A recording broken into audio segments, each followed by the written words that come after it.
Caio, a minha mãe sofre de depressão há mais de 20 anos.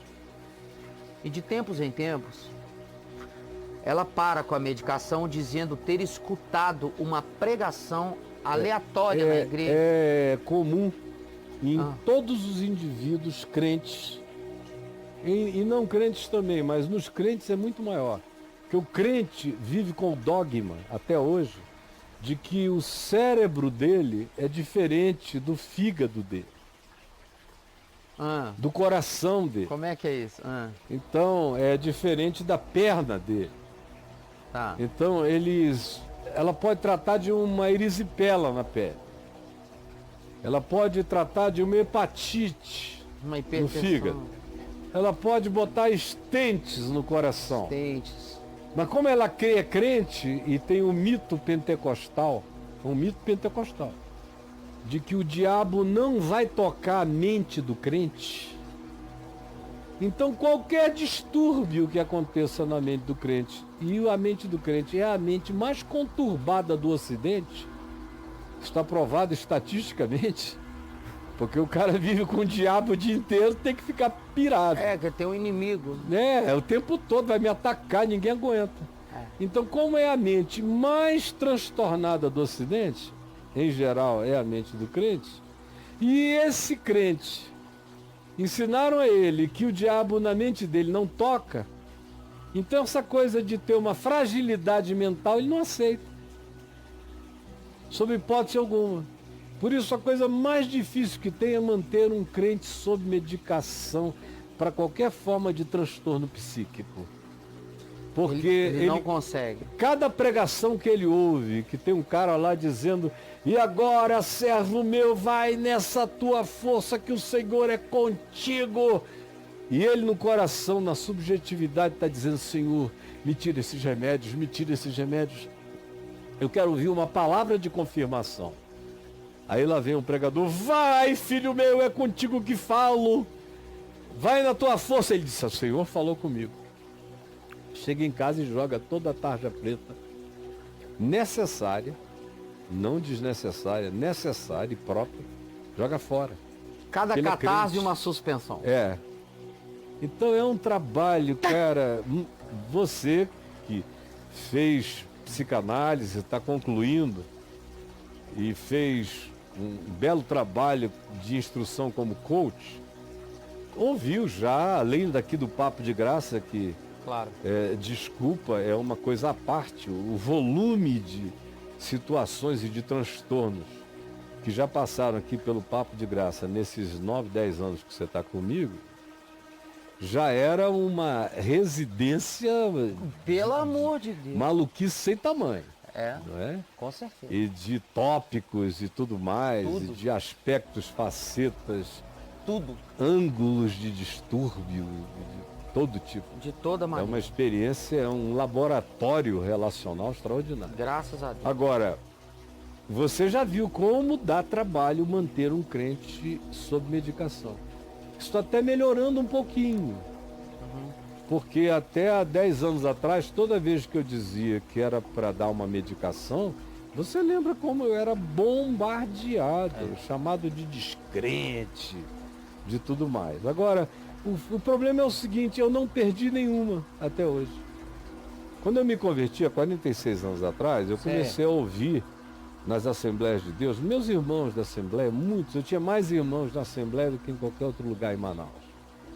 Depois aqui na Igreja Presbiteriana, os jovens foram se convertendo da rua comigo, indo para o templo, aí os meus amigos passaram a ser da igreja que eu cuidava.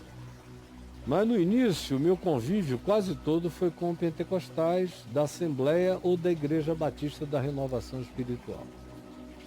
E para eles, se você quisesse que o diabo não soubesse alguma coisa, bastava você orar em línguas, que aí o diabo não entende língua estranha. Ele não entende. Não. Tá. Ou em segundo lugar, você oraria em silêncio, porque o diabo também não lê o pensamento. Aí eles me diziam isso: ora em línguas ou não abre a boca, ora com a boca fechada, que o diabo não consegue ler. Ele não faz leitura labial? Não, fecha a boca e só pense. Ele não tem acesso ao seu pensamento. Certo. Eu falei, mas como não? Se eu que não sou nada tenho acesso ao teu pensamento. Eu sei o que você está pensando pelo teu olhar, pelo teu sorriso, pela tua expressão, pela minha intuição.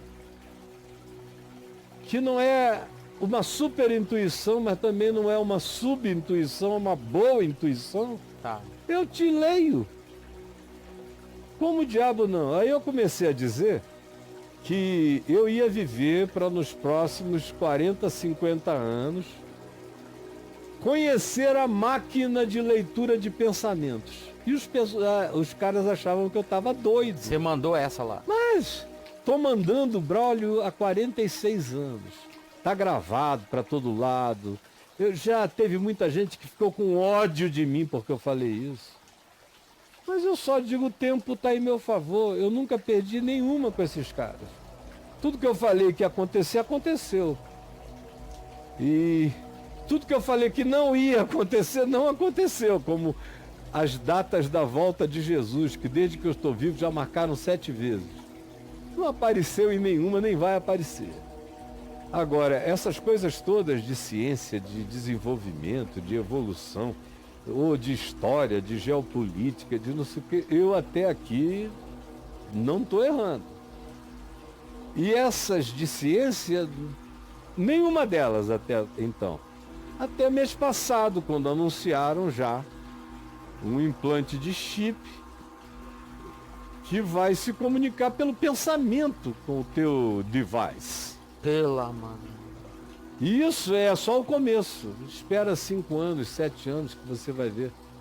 Vai chegar uma hora que esse negócio de você passa pelo polígrafo, o polígrafo não vai ser mais admitido, não é admitido numa corte de juízo, porque o indivíduo pode bater o polígrafo mentindo com tanta maestria que o polígono não detecta a tua variação emocional e nervosa. Vai chegar uma hora que não, vão te botar um capacete na cabeça e o teu pensamento vai passar lá. Não tem conversa. Não vai ter conversa. Eu queria botar um desse para editar a imagem e mixar músicas. Ah, é? É, porque não tem coisa Você mais trabalhosa. Você tem que tomar cuidado, é para ele não fazer transmissões aleatórias. Não, não pode tubar. Aí se tubar sozinho, você está perdido. Se tubar sozinho, eu tô enrolado. Porque os melhores filmes da sua vida são aqueles impublicáveis. Exatamente, principalmente dependendo das imagens que passam pela minha cabeça. Na sexta-feira.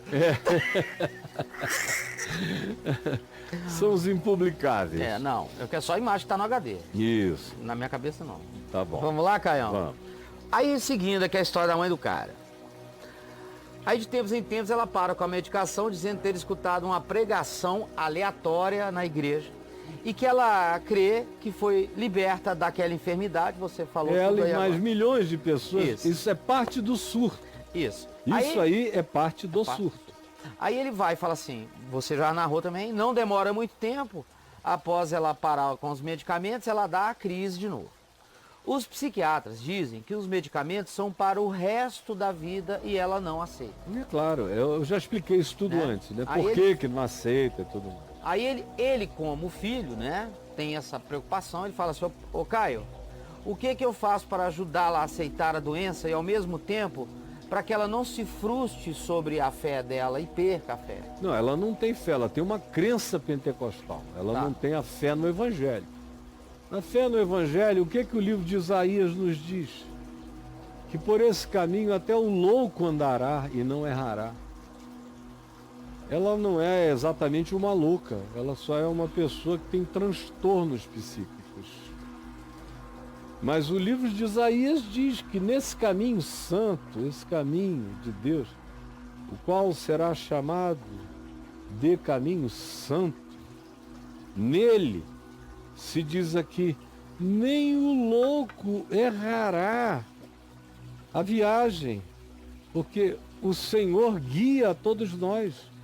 Eu já contei aqui milhares de vezes a história do meu tio Lucilo, que nasceu com deficiências cerebrais e neurais, tanto quanto posteriormente na vida desenvolveu uma esquizofrenia profunda. E eu já disse não sei quantas vezes que ele podia se equivocar acerca do que quer que você desejasse, mas ele não errava o caminho do discernimento espiritual. O caminho santo era dele, era para ele, e ele não tinha a menor dúvida disso. Porque naquele dia haverá um caminho no qual nem o louco errará, e será chamado de caminho santo. E até o louco passará por ele. Ou seja, há um lugar aqui no caminho com Deus, onde o indivíduo, com qualquer tipo de transtorno, é de Deus a si mesmo, assim como um cara sem uma perna, um cara com um coração de plástico, daqui a mais poucos anos, 6 anos, 7 anos, no máximo, nós vamos ter corações artificiais tomando o lugar dos nossos transplantes de coração orgânico. Dá um trabalho enorme, o coração morre, é difícil ter doador. Adaptabilidade. Enfim, vai ter o coração de maneira biologicamente adequada ao processo todo de absorção orgânica e de compatibilidade, de total compatibilidade, de nenhuma rejeição, Claro. que vai salvar a vida de milhões de pessoas. Vai ter lá do teu tamanho, pá, chegou, botou, tirou, e você tem mais um prolongamento enorme Tênis. de vida. Como haverá rins assim, haverá outros órgãos assim. Então ela não teria nenhum problema se estivesse morrendo e alguém dissesse: ô mãe, nós vamos tirar o seu coração que faliu, infartou geral, e vamos botar, você está sendo alimentada pela máquina. Nós vamos botar em você um coração artificial que vai te dar, mas dele você não vai morrer. Você pode morrer de outras coisas, de cansaço, de velhice. Duvido que ela rejeitasse, eu duvido que qualquer crente rejeitasse. Porque não é o cérebro. Aquilo que acontece na cabeça é que é o problema é o que é dogmatizado. A cabeça é um santo dos santos que não pode ser mexido. Por isso também você vê tão poucos neurocirurgiões crentes. A maioria não envereda pela área do pensamento. Você vê poucos neurocirurgiões crentes ou psiquiatras. Está começando agora a ter mais psicólogo e tal, para coisinhas menores. Mas nessa dimensão profunda da intervenção, em geral, os melhores, os experts, não são crentes de nenhum grupo religioso. Porque o crente abriu mão do seu direito de primogenitura, de melhor entender a criação do que qualquer outra criatura, porque ele diz que aquilo ali foi criado por Deus.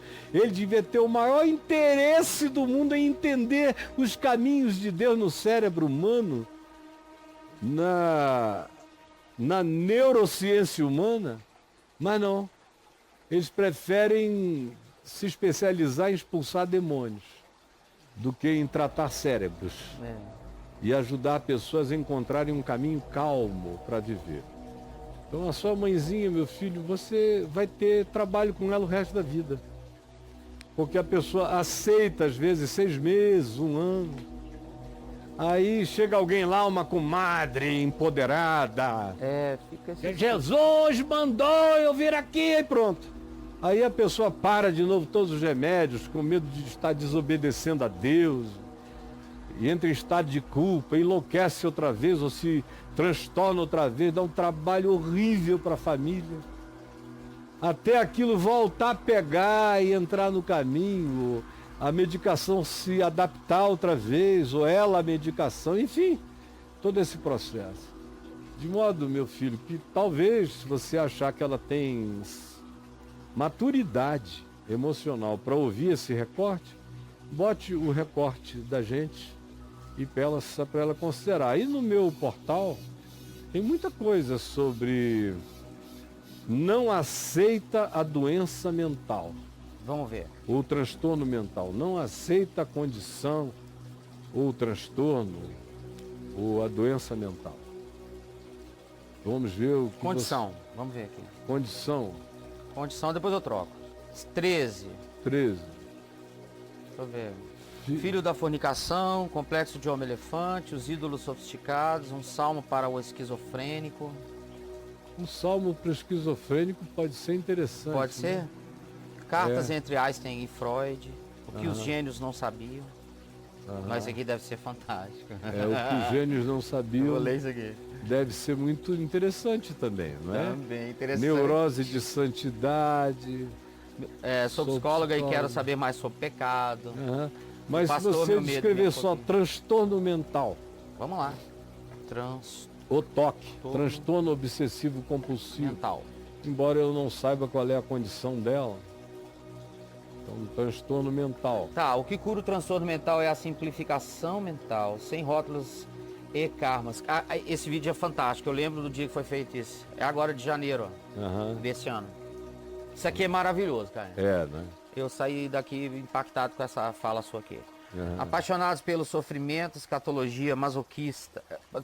Perdão. Apaixonados pelo sofrimento, 2 pontos. Escatologia masoquista, um transtorno mental em gerações de cristãos. Ok? Uhum. Como viver em contentamento quando se tem um transtorno mental como esquizofrenia? É agora, dia 18 de Psiquiatra ao outubro. encontro da paz. Psiquiatra Enfim, contra a paz. entrou aí, meu filho. Tá legal esse aqui, tem Você muita vai coisa. encontrar muita coisa, tá bom? Beleza? E aí? Você quer mais alguma pesquisa?